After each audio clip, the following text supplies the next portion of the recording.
The Lords are winners of 4 of their last 5, including a road sweep last week at Denison and then at Wabash. And joining us is senior Tyler Kimble. Tyler, obviously we got a good thing going right now. A lot of contributions from a lot of guys, including Brian Comey in the paint. Tim. You've been inserted into the starting lineup the last 5 games, and what's been the key in your eyes for us notching these close wins? And in a year ago, we were in these close games not getting W's. Now we are. What's been the biggest difference in your eyes? I think 2 of the biggest things have been Brian and Tim both playing an extremely high level over the past 5 games. And it makes it easier on everyone else because they draw so much attention to them that it's easier for the other people on the team to make open shots, to execute what we're supposed to do as role players. And then I think the second thing is we've been making plays down the stretch. And last year I think we struggled to make a few plays down the stretch, and that's why we lost a lot of close games. And this year, especially Brian and Tim have both made huge plays down the stretch to finish games for us. Do you base the victories as of late more on just the experience? Alex Lobb is a guy that's been a solid 4. He likes shooting those baseline jumpers from about 15. But what do you think is the reason behind it? Is it just guys being comfortable in the system and executing, or what do you see? Well, on the offensive side of the ball, at least, we implemented a new system last year. So we're all more experienced in that system and more comfortable in that system. But I'm not convinced that that's totally the reason why. I think part of the reason why it's going to sound bad is just simply luck. Come on. Some teams have better luck at the end of games, and so I think we've had a combination of luck, but then also I think we're all just more comfortable at the end of the games. In practice we do a lot of these end-of-game situations, and if you simulate that 15, 20 times in a week of practice and you actually have to execute it during a game, it's a lot easier to execute it when you've done it so many times. So I think it is a little bit of luck, and it is a little bit of practicing those end-of-game situations. And so we're able to pull out games where we're up by a few and then, pull away at the end.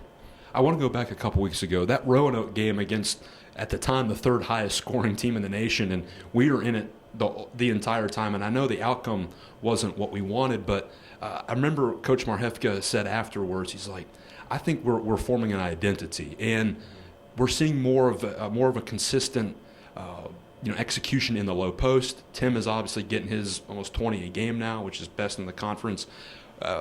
You're on the offensive end, scoring some 3-point shots as of late. What's been the key for us to put pressure on opposing defenses and come up with a balanced offensive attack? Well, I think it's the inside-outside presence. So Brian has obviously been very, very good in the post lately. He was just Player of the Week. Yeah. And then Tim is obviously one of the most dangerous players in the conference, and I think it makes it easier on everyone else when those 2 guys draw so much attention. It's easier for me to shoot threes when the entire defense collapses around Tim and I'm just wide open. And same thing for Alex Love, for AP, for Matt Schifrin, for Ethan. It's very easy for us to operate when all the attention's being thrown towards these 2 guys, in Brian and Tim, and they're still so good despite all that attention. I think it helps everybody kind of flow together when they're able to attract so much attention and still do what they're asked to do. The 2 road wins last week, you came up with a crucial 3-pointer and steal against Wabash just this past Saturday, and then a week ago at Denison, that was just a thorough beating. I was at the game calling it, and for most of that game, it was offensive production and defensive stops. How do we maintain that, through the final 4 weeks of the season and, get back to the NCAC tournament, which we didn't do last year? Mm-hmm. I think on the offensive side of the ball, we've had a very good rhythm, and I think if we continue to play like we have been, we can put up points against any team in our conference. On the defensive end of the ball, defensive side of the ball, I think our game plans have been fantastic. Mm-hmm. We look at who the other team really likes to run the ball through, and we make sure we stop that guy. And then we also look at what are the sets they're scoring off of, and how do we stop those sets. And so I think Coach Sullivan and Coach Priest have done an excellent job of getting us ready for the other teams and how to cut off their big strengths. My final question for you. Wittenberg comes to town tomorrow night, and they're right up there, I think, third place currently in the NCAC, and statistically, they're up there with, the OWUs or the Worcesters. And given how we've played the last couple of weeks, and given the type of opponent Wittenberg is, I don't know if you've watched any game tape yet on them, but what can we expect for the fans that are going to be in attendance or watching against Wittenberg tomorrow night?